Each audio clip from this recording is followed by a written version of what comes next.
ఓం సాయిరామ్. సాయి భక్తులందరికీ నమస్కారం అండి. సాయిబాబా దయ వల్ల అందరూ ఎక్కడున్నా సుఖంగా సంతోషంగా ఎప్పుడు కూడా అష్టైశ్వర్య ఆరోగ్య అభివృద్ధితో ఉండాలని చెప్పి సాయి తరపున నేను కూడా మనస్ఫూర్తిగా కోరుకుంటూ ఈరోజు ఈ వీడియో అనేది మొదలు పెడుతున్నాను. ఈరోజు ఈ వీడియోలో సాయి పిలుపు ద్వారా మనకు వచ్చినటువంటి సందేశం ఏంటంటే, ఈ సందేశం పూర్తయ్యేలోపు తప్పకుండా నీ అకౌంట్లో 25 లక్షల ధనం అనేది పడుతుంది. అది ఎలాగనేది తప్పకుండా ఈ వీడియో ద్వారా తెలుసుకొని బాబాగారు మనకు ఒక చక్కటి సందేశం ద్వారా మన ముందుకైతే వచ్చారండి. సందేశాన్ని ఎందుకు అందించాలనుకుంటున్నారు, ఏం చెప్పాలనుకుంటున్నారు అనేది మనం బాబాగారి మాటల్లోనే తెలుసుకుందాం. వీడియో మొదలు పెట్టే ముందు ప్రతి ఒక్కరికి ఒక చిన్న రిక్వెస్ట్ అండి. ఈ సందేశం కనుక మీ అందరికీ మనస్ఫూర్తిగా నచ్చినట్లయితే తప్పకుండా మన వీడియోకి ఒక లైక్ చేసి మరికొంతమంది సాయి భక్తులకు షేర్ చేయండి. కొత్తగా మన ఛానల్ని ఎవరైనా చూస్తుంటే తప్పకుండా సబ్స్క్రైబ్ చేసుకొని సపోర్ట్ అయితే ఇవ్వండి. ఎలాంటి సమస్యలు కష్టాలు ఉన్నా కూడా నాకు కామెంట్ అయితే రాయండి. చాలామంది ఎక్కడెక్కడో జ్యోతిష్యం అనేది చెప్పించుకుంటూ ఉంటారు. కొంతమంది ప్రయోజనం పొంది, కొంతమంది ప్రయోజనం పొందక చాలా బాధపడుతూ ఉంటారు. షిరిడి సాయిబాబా ఆశీస్సులతో మనకి గురువుగారు జాతకం అనేది చెప్తారండి. ఇతర ఎటువంటి పర్సనల్ సమస్యలున్నా మనకి జ్యోతిష్యం అనేది చెప్తారనమాట. గురువుగారి నెంబర్ వచ్చేసి 8338555161. ఫోన్ ద్వారానే మీకు జ్యోతిష్యం చెప్తారు. ఎటువంటి సమస్యలు మీరు జీవితంలో ఎదుర్కొంటున్నా కూడా తప్పకుండా వాటన్నిటికీ శాశ్వత పరిష్కారం లభించేలాగా చేస్తారనమాట. గురువుగారికి నమ్మకంతో ఒకసారి కాల్ చేయండి. ఏ సమస్యలు ఉన్నా సరే, మనోవేదన, శత్రు సమస్యలు, భార్యాభర్తల మధ్య సమస్యలు, విడాకులు, ఇలా ఏ సమస్య ఉన్నా సరే మీకు గురువుగారికి నమ్మకంతో కాల్ చేసి మీ సమస్యను ఉన్నది ఉన్నట్లుగా చెప్పుకోండి. సమస్యకు తగినటువంటి పరిష్కారం, పూజలు, పరిహారాల రూపంలో చాలా చక్కగా వివరిస్తారు. చాలా నమ్మకమైనటువంటి గురువుగారు. మీకు సమస్యలు ఉన్నట్లయితేనే కాల్ చేయండి. ఇప్పుడు బాబాగారి సందేశాన్ని విందామా మరి? అధిక మొత్తంలో నీ చేతికి ధనం అందుతుంది అని నేను ఎందుకు చెప్తున్నాను? ఈ సందేశం పూర్తయ్యేలోపు నువ్వు ఊహించినటువంటి శుభవార్తను వినబోతున్నావని నమ్మకంతో విను. ఎందుకు నెరవేరడం లేదు నీ కళ అనేది, నువ్వు ఎందుకు నెరవేర్చుకోలేకపోతున్నావని నీకు సందేహం కలగవచ్చు. చూడమ్మా, మీరు అడిగినవన్నీ కూడా ధర్మపరంగా ఉన్నాయి, న్యాయపరంగా కూడా నీ కోసం, నీ కుటుంబం కోసం అడిగినవన్నీ కూడా నువ్వు న్యాయపరమైనటివే. నువ్వు ఎంత కష్టపడుతున్నావో అర్థం చేసుకోగలను. నీ కోరిక నెరవేరడం కోసం నువ్వు ఎంత కష్టపడుతున్నావో, నువ్వు ఎంతగా తప్పించిపోతున్నావో, ఎన్ని పూజలు, ఎన్ని వ్రతాలు చేశావో, ఎన్ని పనులు చేస్తున్నావో నేను అర్థం చేసుకోగలను. కాబట్టి ఈరోజు ఎంతో మంచి అవకాశం ఈ సందేశం ద్వారా నీకు తెలియపరుస్తూ ఉన్నాను. నేను ఒక మంచి సూచన నీకు తెలియపరుస్తాను. అది ఏంటి అంటే, నువ్వు ఏదైనా సరే పనిని ప్రారంభించేటప్పుడు నీ ఇష్టదైవాన్ని నామస్మరణ చేసుకో. నువ్వు ఏదో ఒకరోజు తప్పకుండా రాబోతున్నటువంటి మంచి శుభవార్తను, కళ్ళ కంటున్నటువంటి శుభవార్త నెరవేరబోతుంది. నీ కళలు కంటున్నటువంటి ఆ శుభవార్త ఏందో నీకు తప్పకుండా తెలుసు. కాబట్టి నీకు కావలసినటువంటి అన్నీ కూడా నేను నెరవేర్చే బాధ్యత ఈ సాయికి అప్పగించావు. కాబట్టి నేను ఎప్పుడు కూడా నిన్ను మనస్ఫూర్తిగా ఆశీర్వదిస్తాను. తప్పకుండా నీ కోరిక నెరవేరుతుందని నీకు నేను తెలియపరుస్తున్నాను. నీకు కావాల్సినటువంటి ధనాన్ని అందించే బాధ్యత నాది. ఈరోజు నీ సందేశాన్ని, అంటే నీకు ఈ సందేశాన్ని వినిపించేలోపు తప్పకుండా రాబోతున్నటువంటి రోజుల్లో నీకు అంతా మంచి జరుగుతుంది. ఇక నువ్వు దేనికోసం కూడా బాధపడాల్సిన అవసరమే లేదు, దిగులు పడాల్సిన అవసరం అంతకన్నా లేదు. నీకు, నీ కుటుంబానికి ఎప్పుడు కూడా ఈ బాబా తోడుంటాడు. ఎప్పుడు కూడా నీ కష్టాలని తొలగించి నీ కష్టానికి ప్రతిఫలం ఈరోజు దక్కిందని అనుకో. ఈరోజు నువ్వు ఈ సందేశం వింటున్నావంటే నీకు స్వయంగా నేనే చెప్తున్నానని అర్థం. నువ్వు ఒక మంచి శుభవార్తను వినబోతున్నావని అర్థం. నాపై నమ్మకంతో ఈ మాటలు విను. నీ మంచి మనసుతో ప్రశాంతంగా నీ మనసును ఉంచుకో. నమ్మకంతో ఈ మాటలు విను. ఎప్పుడు కూడా నీ మనసును ప్రశాంతంగా ఉంచుకొని నేను చెప్పేటువంటి విషయాలన్నీ ఆలకించు. జీవితాన్ని గడుపు. దేని గురించి కూడా ఎక్కువగా ఆలోచించొద్దు. ఒకవేళ ఆలోచిస్తూ ఉన్నావంటే నీ ఆరోగ్యం పాడైపోతుంది. కాబట్టి సరైనటువంటి తిండి, సరైనటువంటి నిద్ర, సరైనటువంటి అన్నీ ఉంటేనే కదా తప్పకుండా అవసరం. ఈరోజు నువ్వు ఎంతో కష్టపడ్డావు, ఎవరు చూడలేదని అనుకోవద్దు. నీకు ఏదైనా సరే ఆరోగ్యం బాగాలేకపోయినా నిన్ను ఎవరు పట్టించుకోరు. ఎప్పుడు కూడా అనారోగ్యమే ఉంటుంది. ఎప్పుడు ఏదో ఒకరోజు అనారోగ్య బానిస పడతావు. కాబట్టి అదన్నీ కూడా చులకనగా చూస్తావు. కాబట్టి అందుకే నువ్వు ధనాన్ని పోగు చేసుకొని నీ ఒంట్లో శక్తి ఉన్నప్పుడు నువ్వు ఏ కష్టమైనా సరే జయించగలవు. నీ దగ్గర ఏదైనా ధనం ఉంటేనే ఇతరులు నీ వద్దకు వస్తారు. అది మాత్రం గుర్తుంచుకో. నీ దగ్గర ఏదైనా సరే ఉన్నప్పుడే సాయి శక్తిలా కష్టపడి ప్రయత్నించాలి. జాగ్రత్తగా కాపాడుకోవాల్సింది ఏంటో తెలుసా? ముఖ్యంగా ఆరోగ్యం, ధనం. ఈ రెండూ కోల్పోతే అసలు మనం తిరిగి సంపాదించుకోలేం. ఒకవేళ ధనం కోల్పోతే సంపాదించుకోవచ్చేమో, కానీ ఆరోగ్యాన్ని మనం తిరిగి పొందలేం. కాబట్టి ఉన్నప్పుడే మనం మంచిగా ఆరోగ్యంగా ఉండాలి. ధనాన్ని పోగొట్టుకుంటే సంపాదించుకోవచ్చేమో కానీ ఆరోగ్యం పోగొట్టుకుంటే తిరిగి సంపాదించుకోవడం చాలా కష్టమైన పని. ఐశ్వర్యం అనేది ధనం మాత్రమే కాదు, ఆరోగ్యం కూడా. ఒక ఐశ్వర్యమే ఆరోగ్యంతో ఉన్నవాడు కూడా ఐశ్వర్యవంతులే. కాబట్టి నువ్వు ఏమాత్రం కూడా మనసును పాడు చేసుకోకుండా, కష్టపెట్టుకోకుండా జాగ్రత్తగా ఏదైనా సరే నువ్వు చేసిన కష్టానికి ప్రతిఫలం ఆ భగవంతుడే నీకు తప్పకుండా ఇస్తాడని మరలా గుర్తు చేసి చెప్తున్నాను. నిజమైనటువంటి ధనవంతుడు ఎవరో తెలుసా? ధనం ఉన్నవారు కాదు, ఆరోగ్యం ఉన్నవారే నిజమైనటువంటి ఐశ్వర్యవంతుడు, ధనవంతుడు. ఇప్పటి నుంచి నీ మనసును నిర్మలంగా ఉంచుకో. ఈ బాబాను ఈ సందేశం నీకు వినిపించాడు అంటే తప్పకుండా రాబోయే రోజుల్లో నీ జీవితాన్ని మార్చుకోబోతున్నావని ఆలోచించు. కాబట్టి నా పైన పూర్తి విశ్వాసం, నమ్మకాన్ని ఏర్పరచుకున్నావనేది ఇకపై నేను అంతా కూడా గమనిస్తూ ఉంటాను. సంతోషంగా, ఆనందంగా నీ జీవితాన్ని గడుపుతావని నేను మరలా గుర్తు చేసి మరీ చెప్తున్నాను. నువ్వు కోల్పోయినవన్నీ కూడా తప్పకుండా ఇప్పుడు నువ్వు పొందబోతున్నావు. సంతోషంగా నీ జీవితాన్ని గడపబోతున్నావు. అన్నీ కూడా నీకు తిరిగి ఇస్తాను. నువ్వు గమనించడం లేదంతే. నువ్వు ఒక వస్తువును కానీ ఏదైనా ఒకటి పోగొట్టుకున్న వారు చాలామంది ఉంటారు కదా. అది బంధమైనా సరే శాశ్వతంగా మీ దగ్గరకు చేరుకునేంత దూరంగా వెళ్ళిపోతుంది. ఆ బంధాన్ని మాత్రం నీకు తిరిగి ఇవ్వలేను. అలాగే మీకు ఏదైనా అర్హత లేనటువంటి వస్తువులను పోగొట్టుకున్నా కానీ ఆ వస్తువును కూడా తిరిగి మీకు ఇవ్వలేను. కాబట్టి ఏదైనా సరే అది మీ చెంత ఉన్నప్పుడు మీరు దాన్ని ఎప్పుడు కూడా జాగ్రత్తగా కాపాడుకోవాలి. అది బంధమైన వస్తువైనా సరే జాగ్రత్తగా మనం కాపాడుకోవాలి. నీ ఆత్మ అంటే నీ రాతలో లేనిది నీకు ఇవ్వాలని కోరుకున్నట్లయితే కనుక నీకు ప్రాప్తిస్తుందా? నువ్వే ఆలోచించుకోవాలి. కొన్నిసార్లు మన రాతలో లేనటువంటివి కూడా అద్భుతాలు జరుగుతూ ఉంటాయి. అది మనం చేసిన కర్మల వలన, అంటే మంచి కర్మల వలన మనకు అద్భుతాలు అనేటివి తప్పకుండా జరుగుతూ ఉంటాయి. కొన్నిసార్లు నీకు ఇవ్వాల్సింది ఆలస్యం అవ్వచ్చు.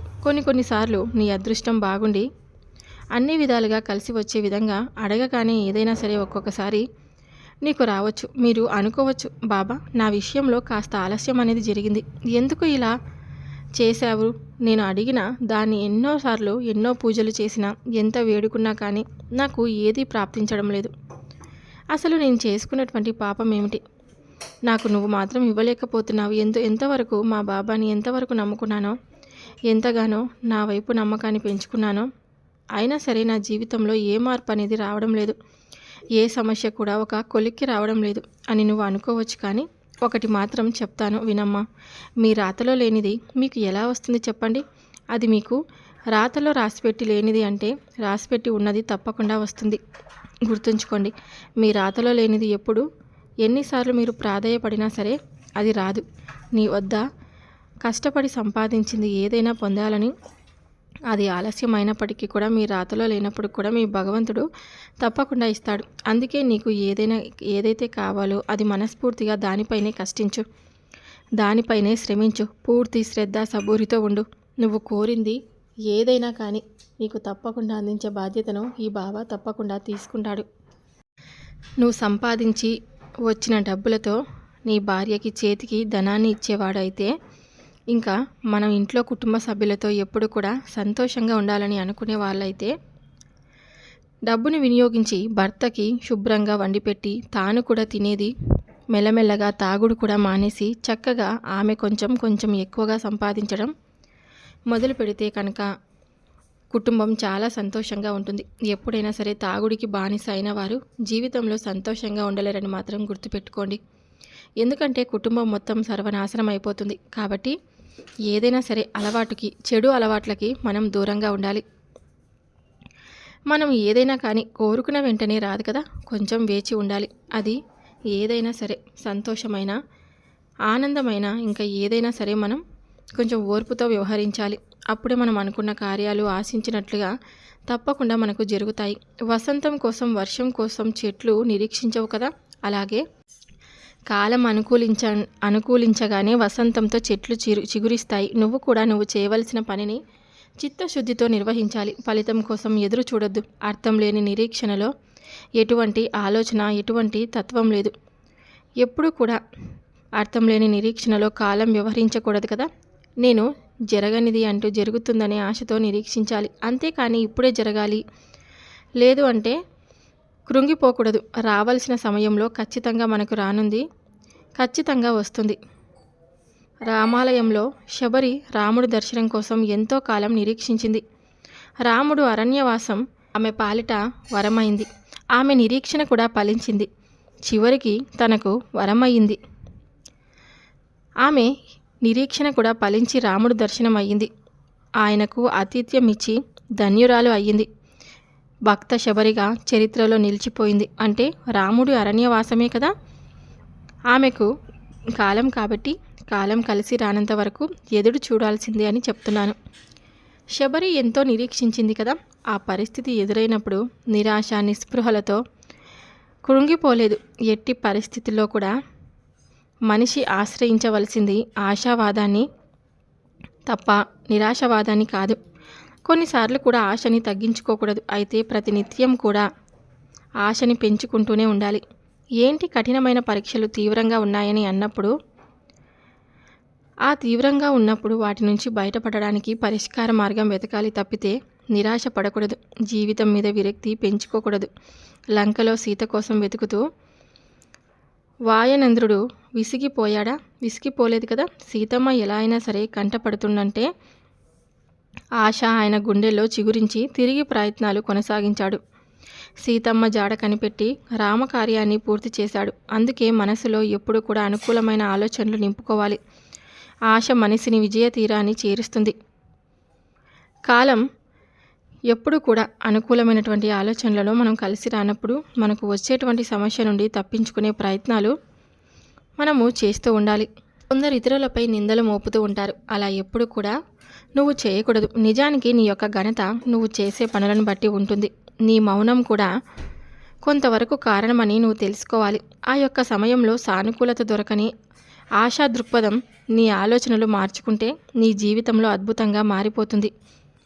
నీ జీవితం ఇంకా ఇంకా సంతోషంగా ఉంటుంది. నా కాలం ఎప్పుడు అంటే నా జీవితంలో ఎప్పటికైనా సరే కలిసి రాబోతుంది అనే నమ్మకంతో జీవించు. అలా ముందుకు సాగాలి తప్పితే నీకు ఎప్పుడు కూడా నిరాశ చెందకూడదు. నిజానికి మనిషి ఎప్పుడు కూడా ఆశాకిరణమని ఆశ ఉండాలి. తెలియని ఆశలు మనసులో రెట్టింపు చేసుకొని ఉండాలి. చిగురించి ఆశలతో బ్రతకాలని ఆశతో మనసు కోరుకుంటూ ఉంటుంది. మంచి కాలం వస్తుందని భరోసా ఉంటుంది. కాలాన్ని భగవంతుడు స్వరూపంగా చెప్తూ ఉంటాం కదా. శాస్త్రాలు కాలానికి అనుకూలంగా చేసుకొని భగవంతుడికి అనుసంధానాన్ని మనం పెంచుకుంటూ ఉండాలి. మన అర్హతలు పెంచుకుంటూ ఉంటే భగవంతుడు కూడా మనకు అన్నీ కూడా చేకూరుస్తూ ఉంటారు. నిజానికి ఏదైనా సరే బాగా కష్టపడితేనే అవి తప్పకుండా జరిగి తీరుతాయి. ఇది అక్షరాల నిజం. భగవంతుడు నీ యొక్క కృషిని బట్టి నీ ఏ సమయంలో ఎవరికి ఏది ఇవ్వాలో అది తప్పకుండా ప్రసాదిస్తాడు. అందుకే ప్రతి ఒక్కరు కూడా భగవంతునితో అనుసంధానం ఏర్పరచుకోవాలి.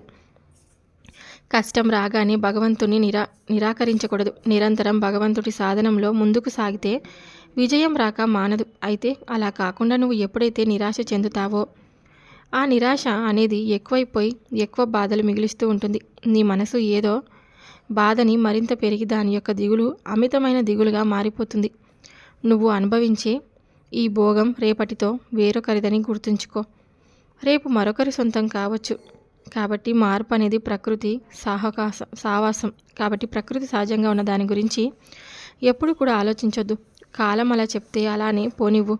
తప్పకుండా నీదైన కాలం వస్తుందని నువ్వు గుర్తుపెట్టుకో. దేవుడి పట్ల నమ్మకం ఉంచి ఎట్టి పరిస్థితుల్లో కూడా నమ్మకాన్ని విడవద్దు.